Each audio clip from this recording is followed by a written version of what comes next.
Ta-da!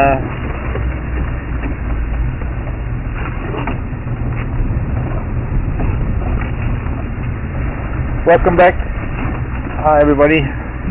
Sorry, I forgot. Never mind. No, I don't think we really need. Welcome to our live drive this afternoon. My name is Mark. David is on camera. Aaron in final control. Glad to be back out here. It's been a really strange day. We've had a whole bunch of seasons in one day, and it ended up with an overcast sky that's got a very, very high ceiling. A little bit of lower cloud moving slowly. Sun trying to peer out through a little gap in the west. But it's a windy, cold day, so I'm not expecting too much.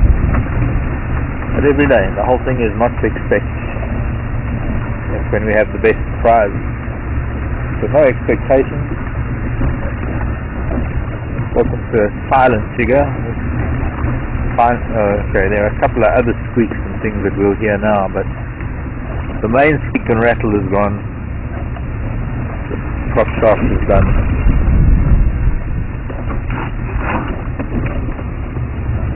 Ended up having to replace the entire prop shaft.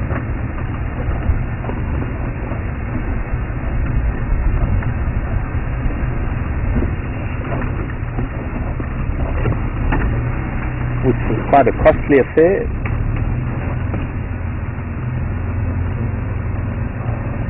It was a baker.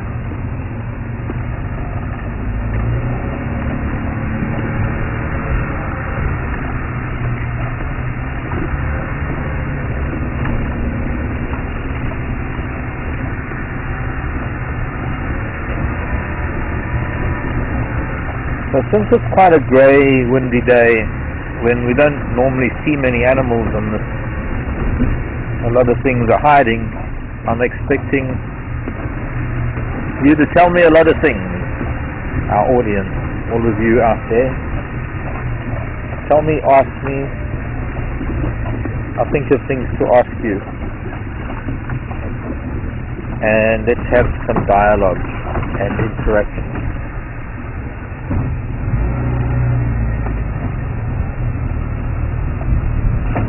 As this is designed for. Far too often I end up driving a lot, and I know there are a lot of you watching, and sometimes it's nice to just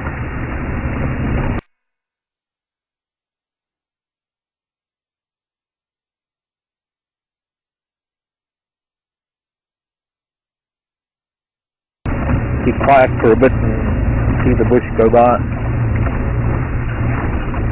Moments like those when suddenly something appears and we can be surprised, but until that happens it's nice to interact.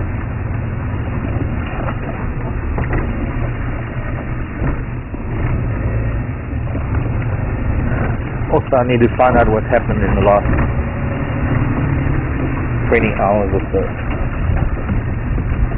Since we didn't go out this morning, and I didn't have the radio on, so I don't know what was found.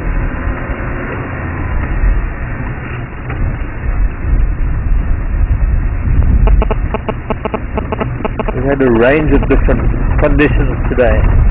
Suddenly it's actually getting cold and windy. Cell phone, it must be marked. It can only be marked.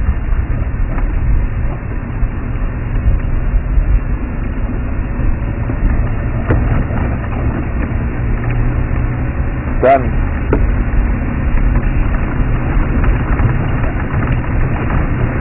That's the backup safety mechanism, taking a cell phone. If we lose all power and I lose radio, then we just got to walk wherever we have, if we get it into a sticky situation. Fortunately a cell phone works. Even in some of the remotest places I've been in East Africa, cell phones work, because they put up cell phone towers in some of the remotest villages have cell phone towers.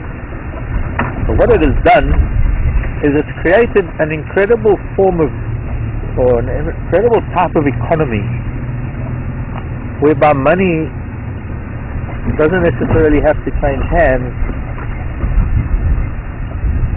Airtime becomes the currency, so you can buy and exchange goods with airtime. So airtime has a value. You can go to a vendor, stop at vendor.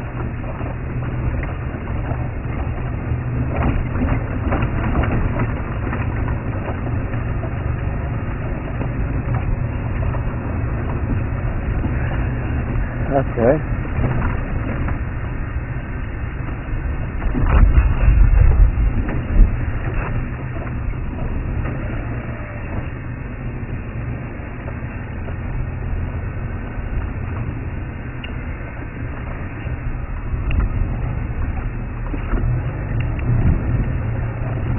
Just listening to the radio, getting an update. Still only an update for now. I need to find eventually someone to tell me what happened this morning. So you can go to a vendor and you can say, I want to buy some pork or meat, vegetables, fruit, bread, and you pay with airtime on your cell phone. The vendor can reclaim it, or the vendor can then sell airtime.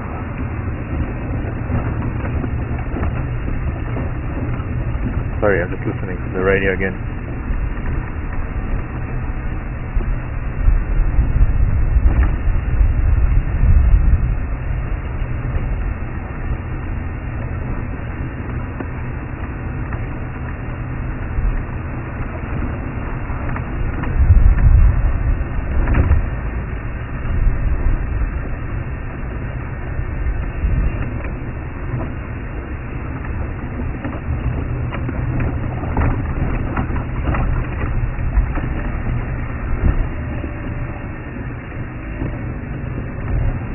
Sorry.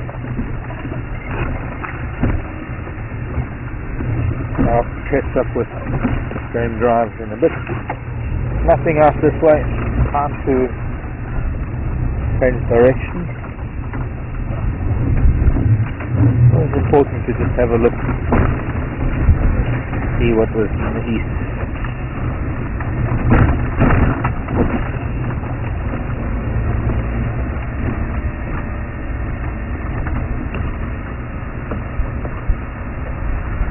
Aaron, what do you got?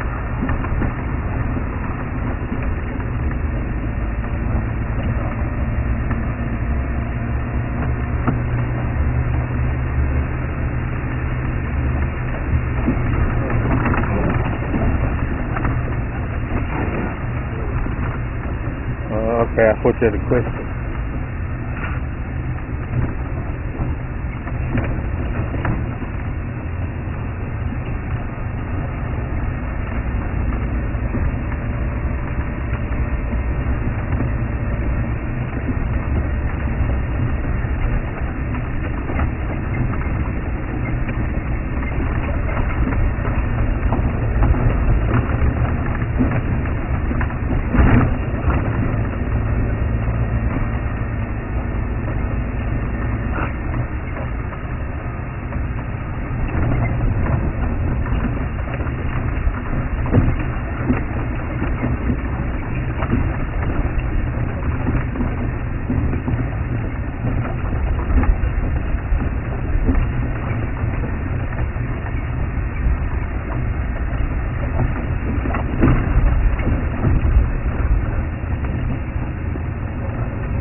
have been found. I'm jealous. Not fair.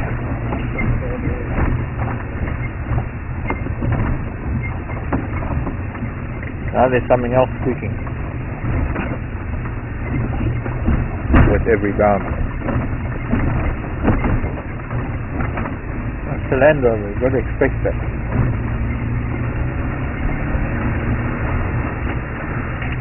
But it's a relief having the prop shop done.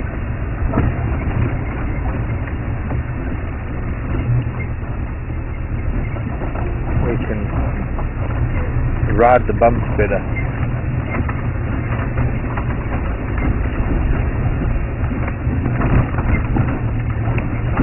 I have to admit that it's probably the roads that exacerbated the decline in the universal joints on that prop shaft.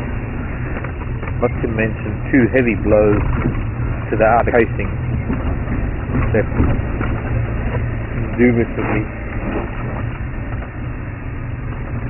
added to their demise. Blunt force trauma to the prop shaft universal joint housing.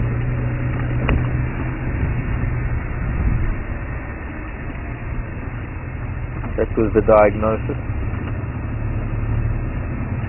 And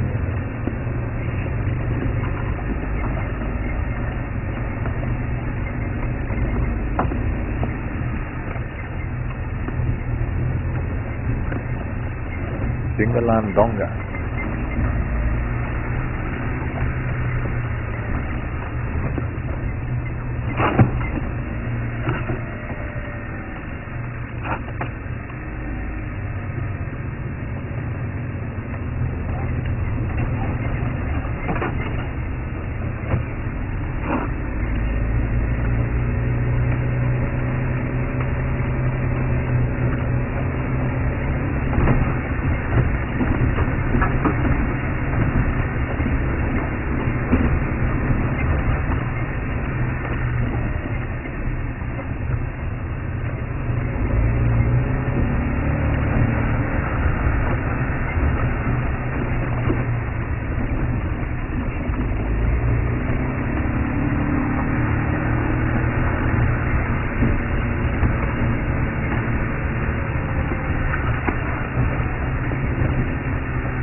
They're talking about some kill up north. Guys are still looking for lions. I would assume it's either a cheetah or a leopard kill. I don't think it's a lion kill. So the guys are looking for lions. See how much better Nanzan, Shingalandonga. That's that just north. We could probably stop at the top of Nanzan and see those elephants down them.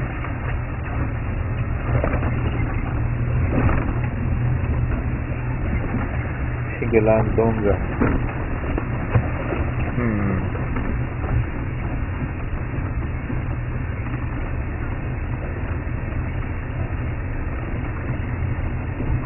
This is now almost Timbavati-ish. We've got much shorter grasses, although there's a predominantly guarri bush feel to it. So this particular soil type that the guarri bush favours, and it also favours a particular type of grass too.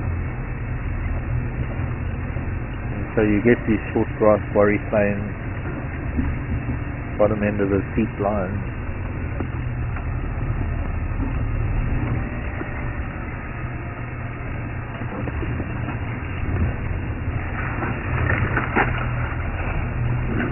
Let's see what there is here.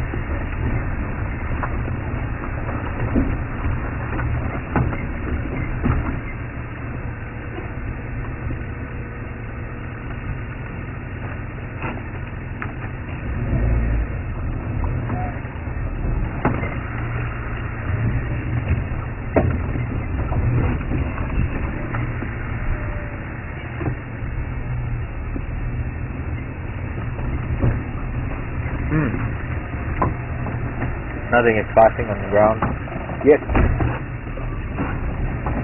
Yes.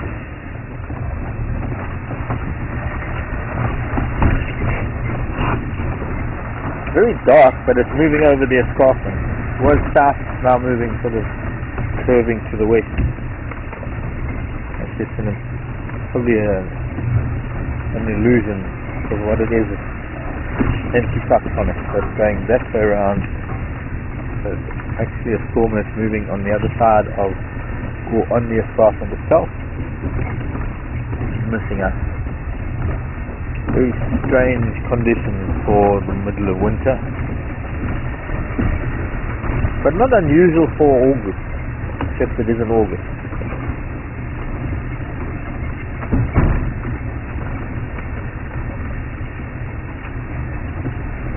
Barely the middle of July.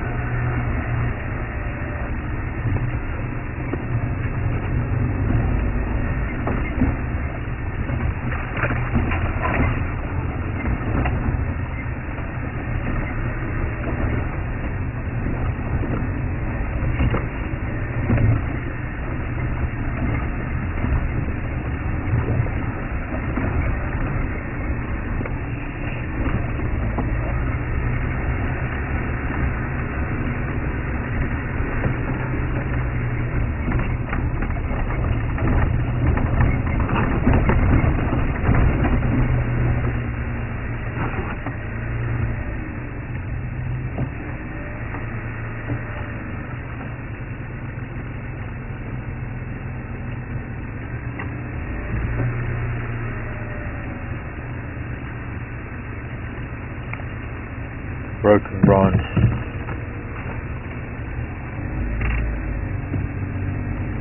Now we're getting back into the silver cluster leaf soil, and that means different depths to the soil, and that means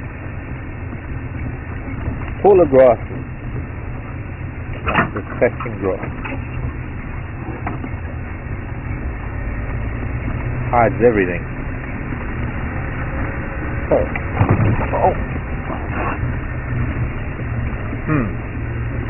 Not watching.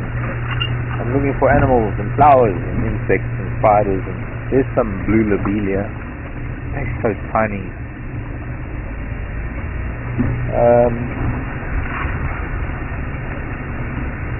Right now, anything that moves that isn't blown by the wind, there's a lot moving, branches and grasses. I mean moving of its own accord. Anything.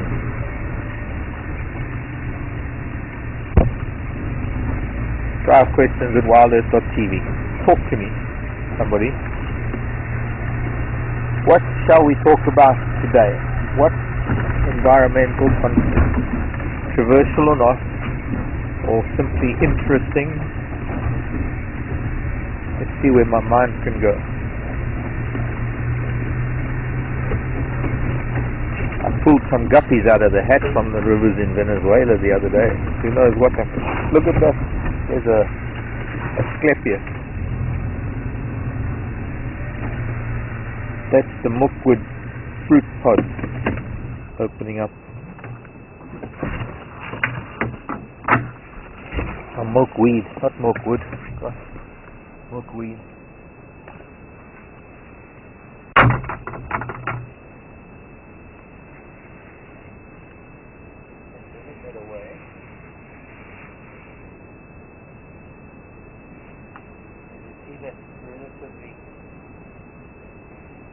Yeah, it's quite nicely. Free of any grasses. That's free now. Good. Even these pods. Not the pods. No, yeah. Yeah, the pods free. Pardon? Pods is cool. Yeah, we can see these pods.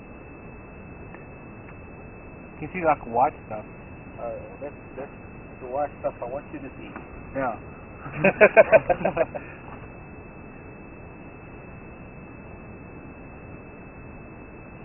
I can see the white stuff.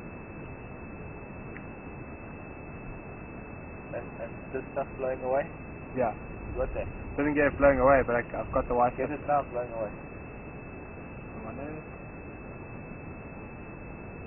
free.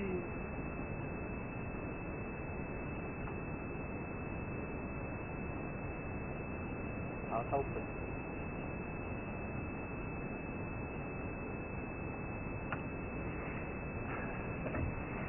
Better than dandelions. Oh yeah. Okay, so you see the milky stuff, that's why it's called milkweed. Milkwood is a different. Milkwood is a very special tree. The milkwood, the red and white milkwood, the coastal regions are very special trees. But that is you can see the milky latex coming out of it. Very poisonous.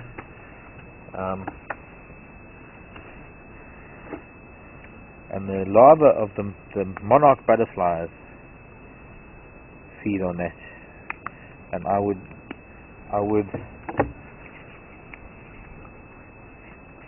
challenge anyone to have a look for me, and I'm pretty sure that the monarch butterflies of North America also feed on the milkweed. It's a very similar milkweed. There's many different types of milkweed actually. It's a large family. In fact, I'll look in my book, I'll tell you how many species there are. But it makes the monarch butterflies poisonous to birds because they grow up feeding on poisonous plants. Yes, Aaron.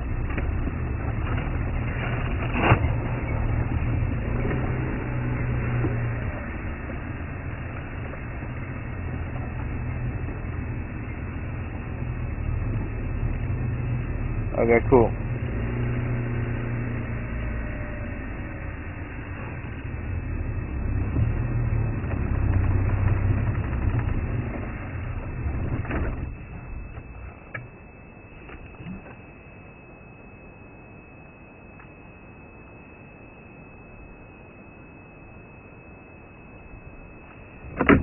Okay, sorry, Aaron, that other radio came over you.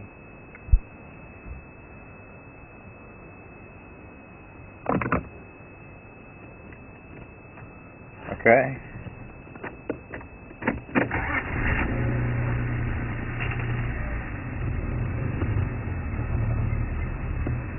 Hi there, Clancy. Just looking at all these leopard traps.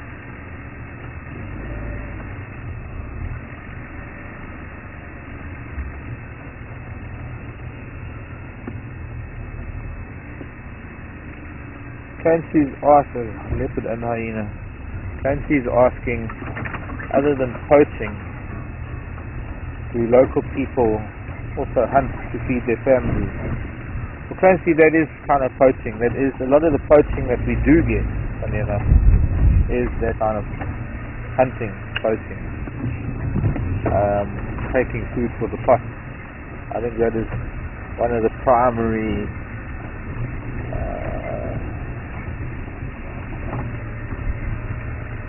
the word I'm looking for. One of the primary reasons why so many animals are on a decline, because burgeoning human populations in Africa, especially those that border national parks or set aside wildlife areas, especially in most of third world Africa, they don't understand the setting aside of national parks and game reserves.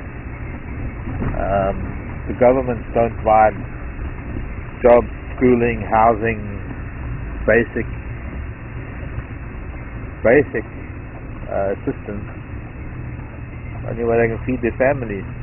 Unfortunately, it escalates, and then it becomes what we call the bushmeat trade. And then instead of just hunting for their families, they're actually starting to hunt to sell at markets, and that's when any animal gets paid. And then it becomes a very, very serious threat to wildlife. And unfortunately, one can barely differentiate between the two. Tribal lands outside the national parks everywhere in Africa, in most countries in Africa, are already hunted out, and most of the places there, the trees have all been chopped down for firewood, and normally these are the places that are the last places that get anything from the government, and so they're only source of food is poaching for the pot. Unfortunately, a lot of that gets turned into poaching for financial gain, and that's where it becomes unsustainable. If it were just people feeding themselves on the fringes of parks and things, it would be probably sustainable, very largely sustainable. It's quite old leopard tracks.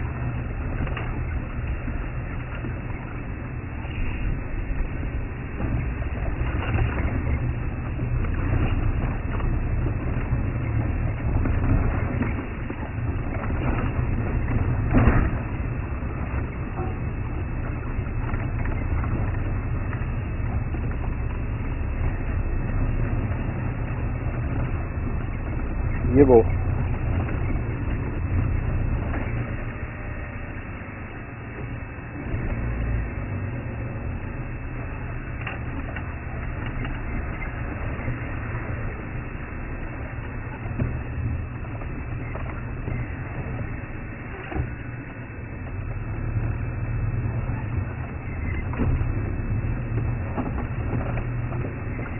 Hello MJ Bradley, how are you?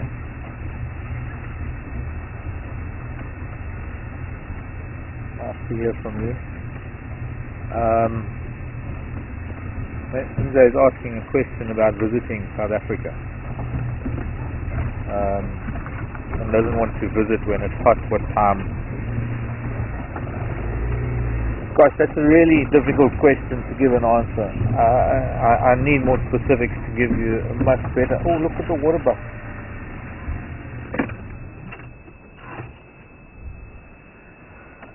Because they're different parts of the country. MJ is asking what would be a must-see. Well, waterbuck would be a must-see. They're distinctly African and any other wildlife that you might be able to get to. So I would say that of one of the major attractions of South Africa would be wildlife.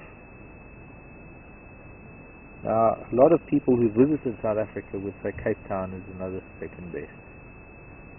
And whilst I might agree, Cape Town is very Mediterranean. Cape Town is very cosmopolitan. But Cape Town is very city. And sure, it's got a very special vibe, and of course there's a lot of culture down there. There is also a lot of history. And Table Mountain is unique. Robben Island, where Mandela was held, which is probably going to become,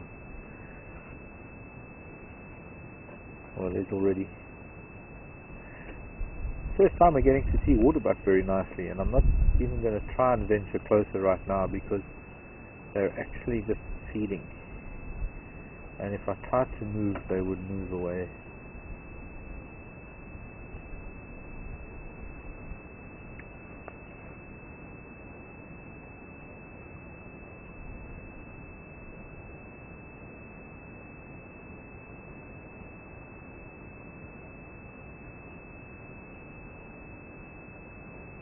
At least 4 of them, and I have no doubt that there's some youngsters.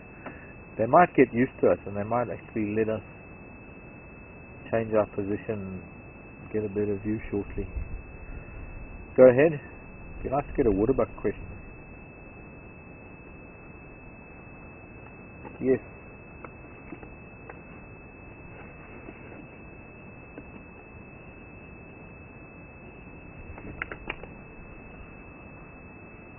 No, not right now. That's probably not a good idea right now.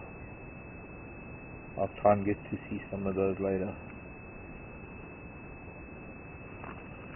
Oh, impala running in the background.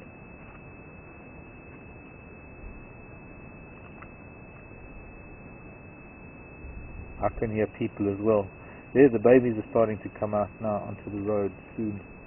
I can see a couple of youngsters. We're directly across from River Lodge, and I have no doubt that these waterbuck live here, and they have heard people before, but they're all sort of lifting their heads in alert. One interesting thing, I don't know if you can see any rump the camera, but one interesting thing you'll notice is that none of them are wagging their tails. Well, now they are. going back to feeding. And the tails will start wagging again. Watch. There you go. Dum dum dum dum. And the tails are wagging.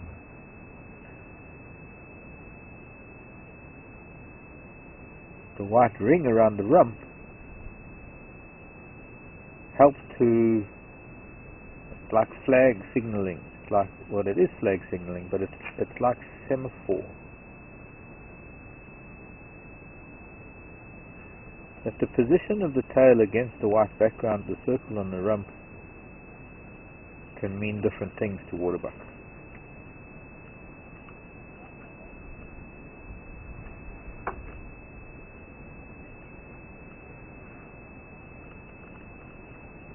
Interesting.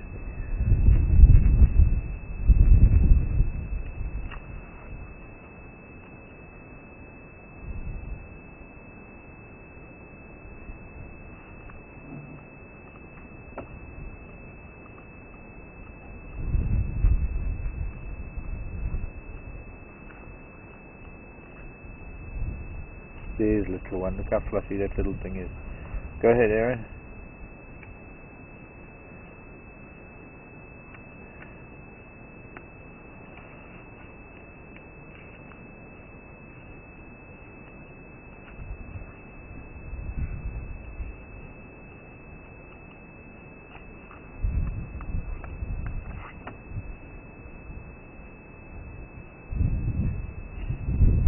Hello, David in the UK. Could this be David Hill? Or is this another David? Forgive me if I'm being presumptuous, but there was a recent incident, David, saying, of an impala. Oh, David, I don't know how to pronounce your name, David, but David W. Let's call it David W. Look, there's another little one. Look at that. That is one of the most gorgeous little things you'll ever see. That little child. Little fluffy waterbuck. His hair standing up because it's cold.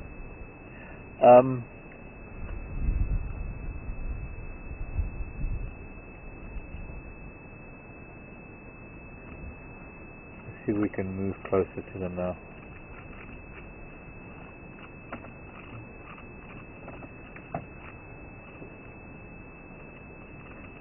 Just a minute.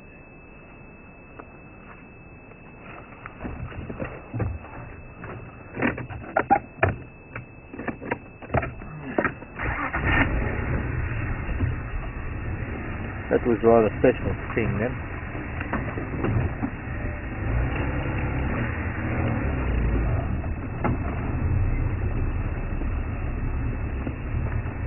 And you might even get to see some Ellie's later. It sounds like they might be near Nanzana and Elkilu. So that is going to be where we're going to aim for shortly. But let's just see if these little waterbuck will let us get a closer view. Question from David W in the UK was if I've ever heard of any incident similar to this recent incident of an impala that... Oh, wait, David. Can't talk now. Oh, don't go. Little one, wait. Stop. Don't follow your mother. Wait. Sam bumped his nose on that. You see that? Bumped his nose on that branch. Or that stump on the tree. But there you go.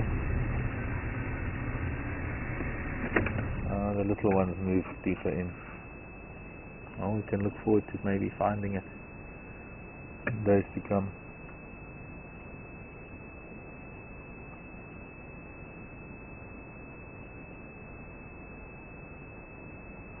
White rump also helps the little ones follow their mothers.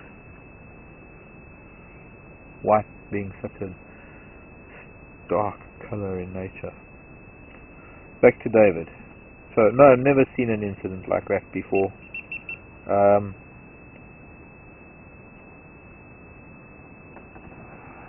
I can't imagine that the impala was actually aiming for the open window. It was, as we say in South Africa, toevallig. It was just... And toevallig doesn't even mean coincidental. It's just one of those things. It just happened to be The impala was watching the cheetah. Impala don't have very good vision straight ahead of them. You've got to remember that impala's got, like waterbuck, and there's impala at the back. Eyes on the side of their face. Their vision overlaps minutely in front of their eyes. But when a cheetah's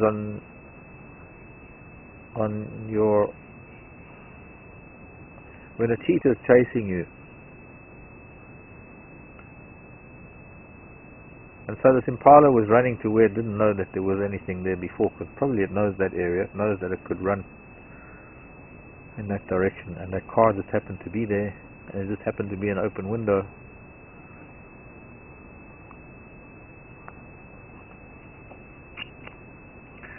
So that's my take on the thing, because I did happen to see it. I can't remember where I saw it, but I did happen to see it. I just saw 2 pictures of it. Really?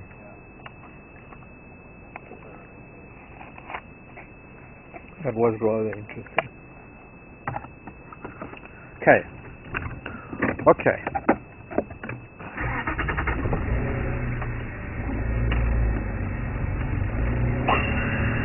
Yes. Aaron, what have you got?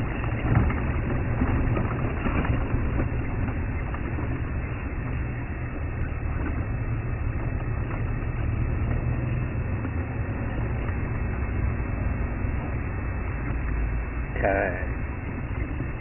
Linda, Sharon, Clancy, MJ, and Jerry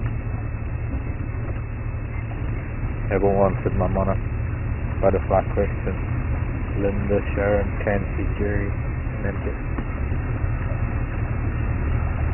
Thank you very much. Yes, American and the North American monarch are all milkweed butterflies. What differs quite a lot is that our monarchs don't migrate at all.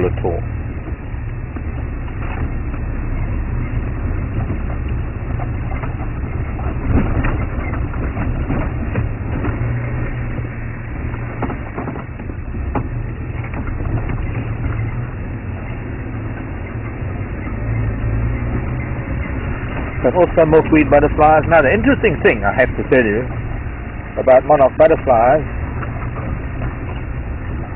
is that they have a mimic. Now monarch butterfly lives as a larva on the milkweed plant, and sucking the milkweed sap renders it distasteful if not toxic to birds.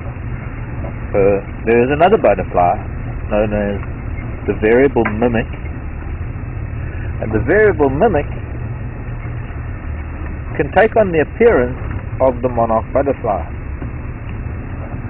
Because you see, the variable mimic feeds on non-toxic plants, and it is actually very tasty to birds. And so, to get away with being tasty, it looks like a monarch.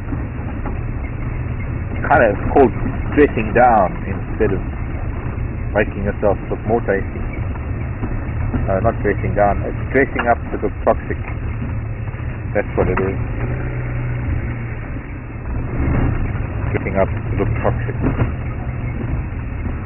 The type of mimicry in nature that we could probably find in a number of things throughout nature, how some things mimic others to get away with being innocent and vulnerable.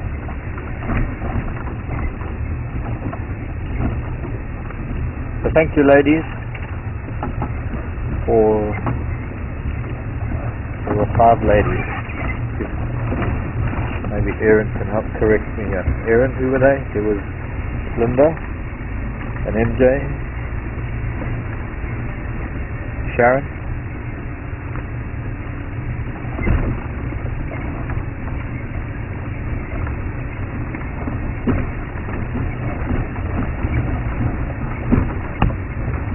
I'm not getting any help out of my earphone here. I'm helping you. Hello.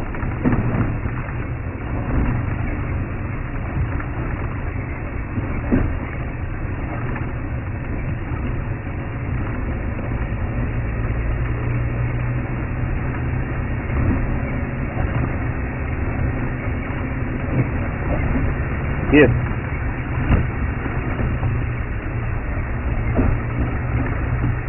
It's a very long delay between me talking to Aaron and him hearing me.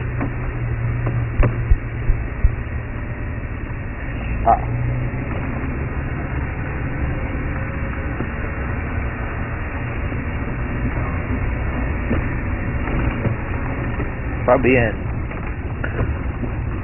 Bonjour, Fabienne.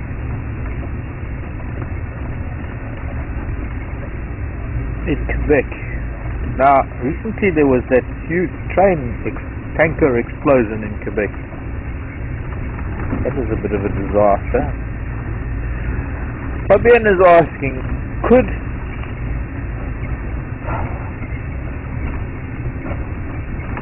the lack of green foliage like Mopani be responsible for the lack of elephant down south here in Thornybush? But no, not necessarily, Fabienne. In fact, on the contrary, there's actually probably quite a bit down here for elephants. There's certainly enough ground-leaf teak if they wanted to bar. There's enough reed and greenery down at the river.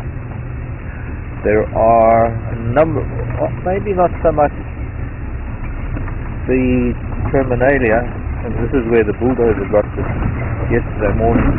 Oops, sorry. Front-end loader got this far trying to fix the road. Doesn't look like anybody's driven it yet. That way. It's doing quite a job, unfortunately. Spike storm that's no longer a spike storm. It's a bit excessive, I'd say. An entire dictastatic bulldozer size. Oh boy. Cause all this destruction.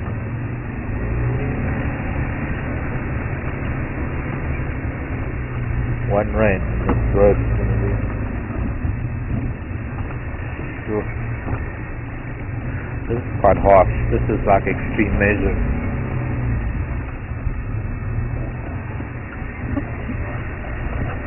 But it is not my,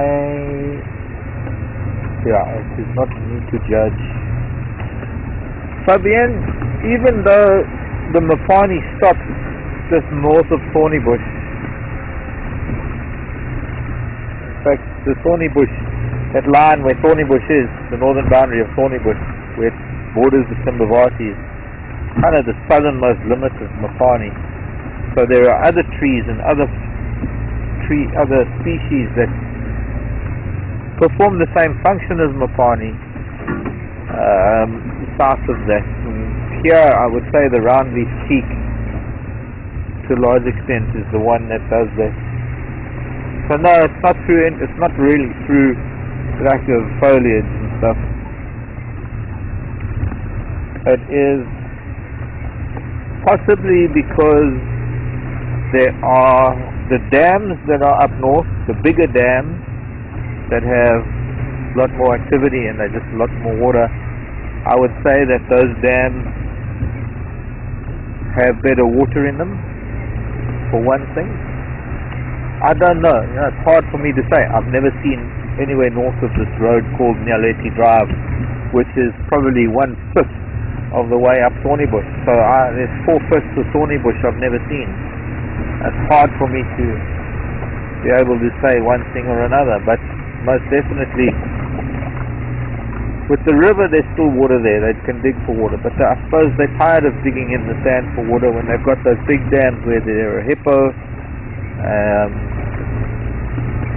and dams where, because of the late and heavy rains, they're dams that are still very, very full.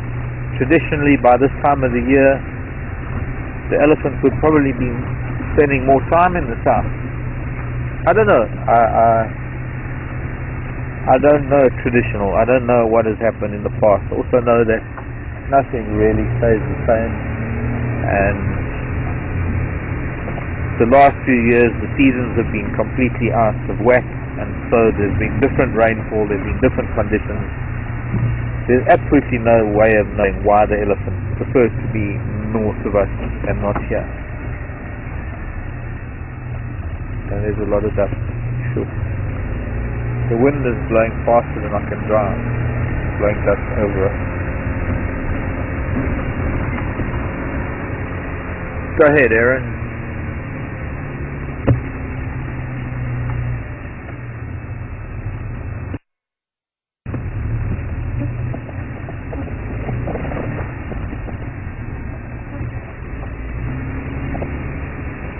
Thanks, Penny.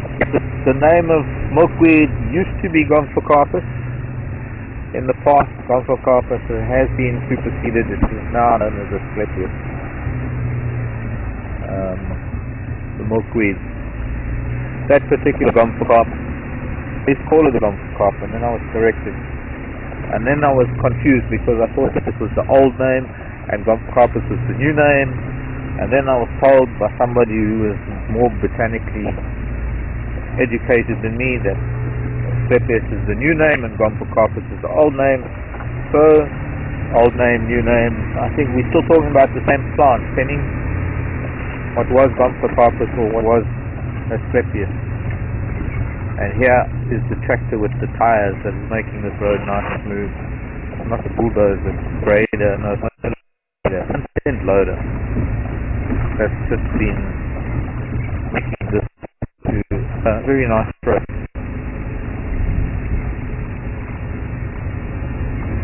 Should I drive onto these tires?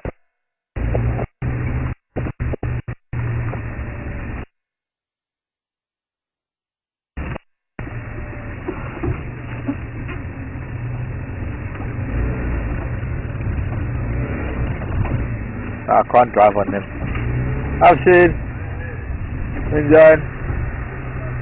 Hey, didn't play in the moose. Hey, Sakil. Nice and smooth. Bonil Engwe.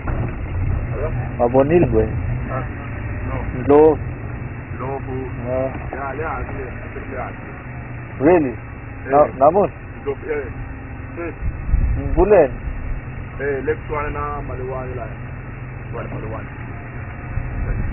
Oh, no, I think that's there. Okay, thanks.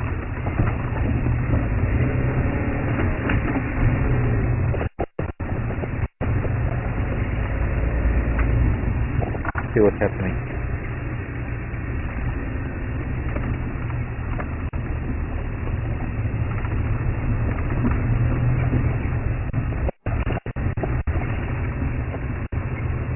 Nanzan Road.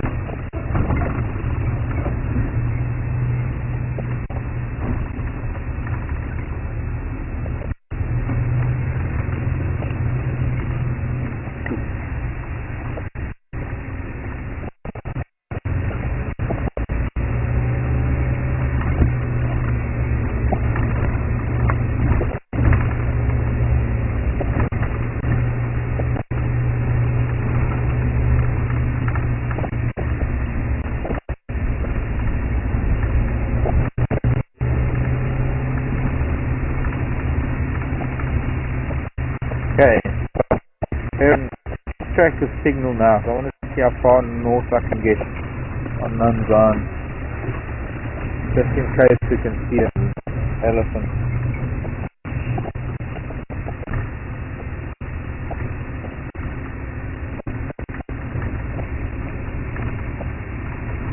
Well, this dip down below they were.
see this cloud above.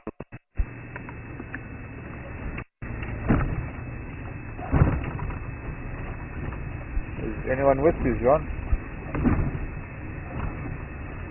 Juan? Oh, sorry. Is Juan coming?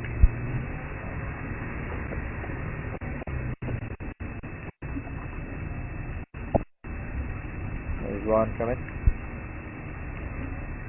He takes his earpiece out when he's going through the house. Oh, maybe not. Is anyone with you that long?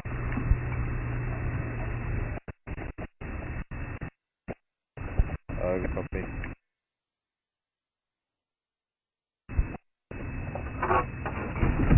I'll come back.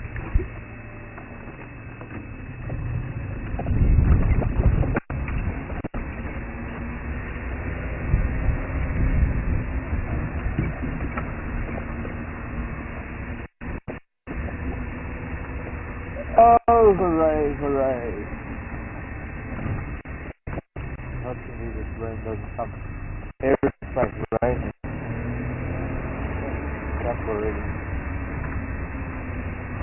And roll the wheel. Oh, now here comes Dusty Tractor. I've tried two different ways. Neither one of which. We'll have to wait till this Dusty Tractor comes by, trailing his tires and dust and diesel and dust.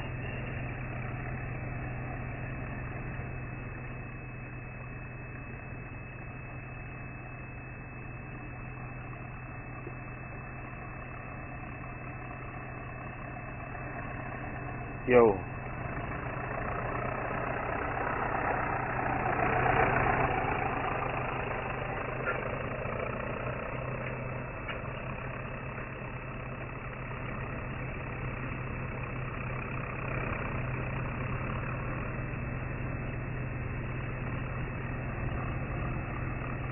Oh, gee, this radio came over you, Aaron.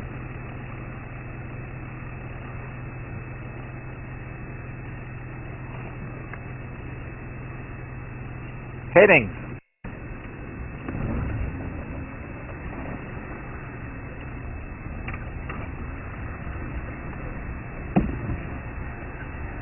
Hello, Hen. In the car.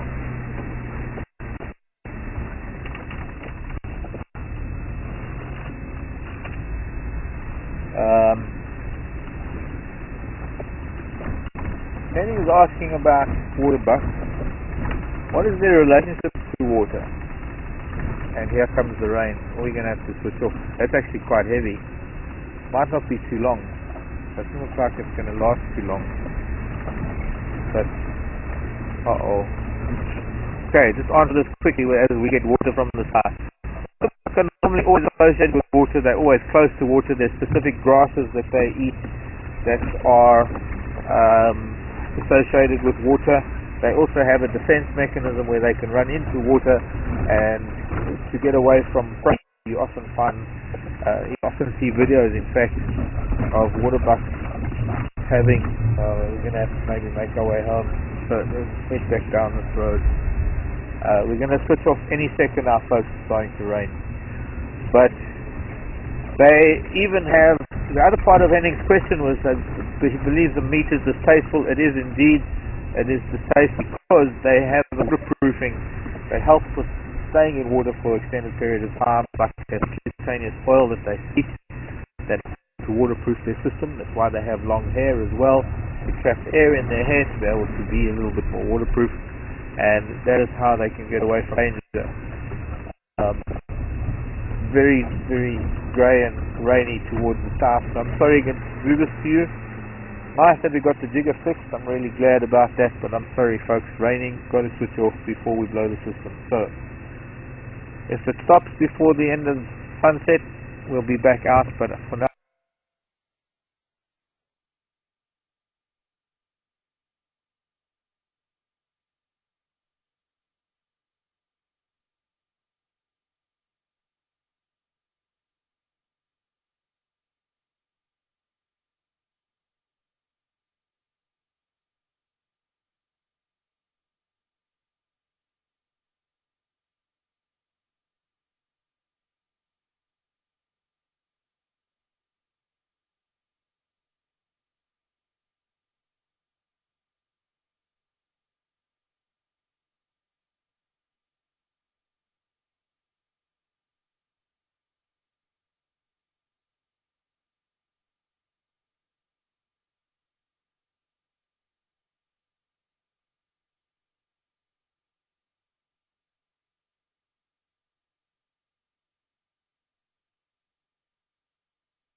Thornybush.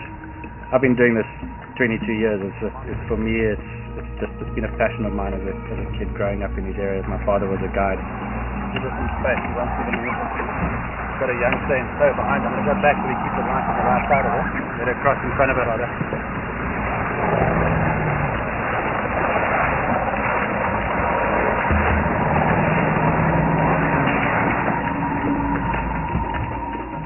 We're looking at it as what the area has to offer and what South Africa has to offer from a good point of view. It's outstanding. We're in a big five area, so we've got all of the big five, all the big cats. We'll get some decent viewing of them this season, but it's been good so far. So I think the last safari crew are going to struggle in the first month as they figure their way around and getting to know the different creatures out here. I think your thing is going to be spending time with some of these animals, but I think as a whole it'll only get better. We're not only doing this because it's our job, we love it, but we're bringing it to people who just can't get you. And that's key. It really is, and that's what really drives this entire thing for me. Is that you just bring it to people who can't get you. It's beautiful.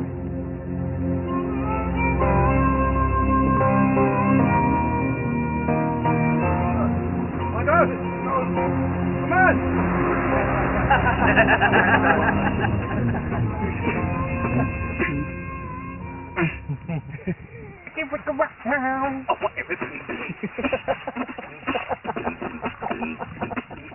I'm done, guys.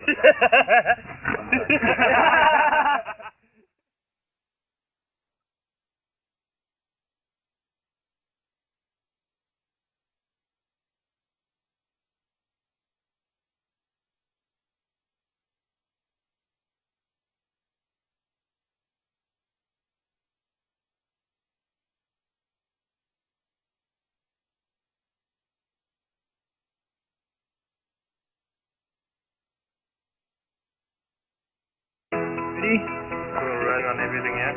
Okay, go and join in. Is the audio working? Action. You guys have been waiting for just on 2 years for the Light Safari to come back to you, and here we are. Brand new resprayed jigger, brand new crew, brand new adventure, brand new stuff, and it's all coming back here on Wild Earth Light Safari. Yeah, put your hands behind your back and pull your stomach in. Hi, my name's Rob. I'm team leader for the Light Safari. People can tune in and watch Africa happen as it happens. There's no script. We don't know what we're going to come across, and they're going to experience that with us. This is definitely not a studio-based production. Hi, my name is Brian. I am from Johannesburg, South Africa. I'm here on location at Thornybush as a cameraman. Our camp is kind of in the middle of nowhere, out in the open. It's exciting, a little bit scary. Lions and all other dangerous predators are in the area, but once wrapped up in your work, you actually kind of forget about it. Brian is terrified of spiders. For me, I'm fine with spiders. It is just snakes. Snakes are my worst fear. Mock this up as if you... I'm the presenter. Yeah, but you're not as good looking as she is. So, yeah. So then you're gonna have that earpiece and be able to listen. Yeah, it's gonna come from the radio, but it's in that little black thing. Check there. Cover it up. For a little rubber stage. Hi there, my name is Aaron Teng. I'm from Johannesburg, South Africa. For this show, I'll be doing the sound. I've been a city boy all my life, so this is a very, very new experience, a new environment as well. Just like you, the viewers, some of you have never been to Africa or in the bush, and for me, yeah, this is exciting. Our entire base camp is right in the bush, and we launch a live safari every morning from here, and people can tune in and watch Africa happen as it happens. There's no script, so when we're going along and we see leopard, we see kudu, we see inyala, we see giraffe, it'll be there live, and not live as in a couple of minutes, live on the spot, a few milliseconds delay. Tokyo, Sydney, London, anywhere you want. You can tune in, and there we are, live broadcasting from Africa in a prime spot, which can't beat that. Our vehicle that we use to go out on the live safaris every day is known as the Jigger. Get in the front, I see. Amazing view. It's a 3D camera. Oh! Stand here, it's actually quite wide, eh? You can see quite far off. So she's sitting here and she says, look at that one, it's got a wound from a lion or something. And then you've seen the whole herd and she points in that direction. Put the camera on it, switch over, zoom in, everyone's there. Okay, now I can see. And it's just instant like that. Got it. We're about to go live here at Thornybush, and it's quite a vast area with a lot of animals, and we need a little bit of help to get around. Luckily, we made friends with one of the top rangers in the southern hemisphere. You can actually see in places the claw marks, which you don't normally see in a leopard print because the claws are retractable. His name is Craig McFarlane, and he's popped in to give us a few tips. I'm Craig McFarlane. We're in the Thornybush Nature Reserve. I work for Thornybush Lodge. I've been doing this 22 years. For me, it's been a passion of mine as a kid growing up in these areas. My father was a guide. Give us some space. He wants to use it. He's got a young stay and stow behind. I'm going to go back so we keep the light on the right side of it. Better in front of us rather.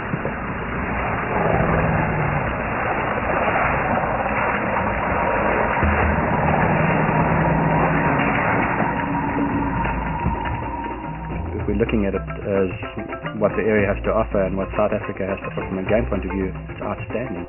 We're in a big five area, so we've got all of the big five, all the big cats. Hopefully we'll get some decent viewing of them this season, but it's been good so far. So I think the last safari crew are going to struggle in the first month as they figure their way around and also getting to know the different creatures out here. I think your key thing is going to be spending time with some of these animals. But I think as a whole, it'll only get better. We're not only doing this because it's our job, we love it, but we're bringing it to people who just can't get here. And that's it's key. It really is, and that's what really drives this entire thing to me, is that you can just bring it to people who can't get here. It's beautiful.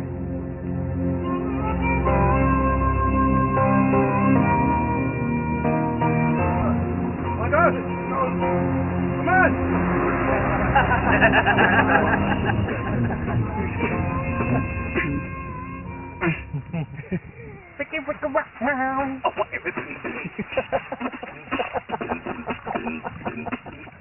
I'm done.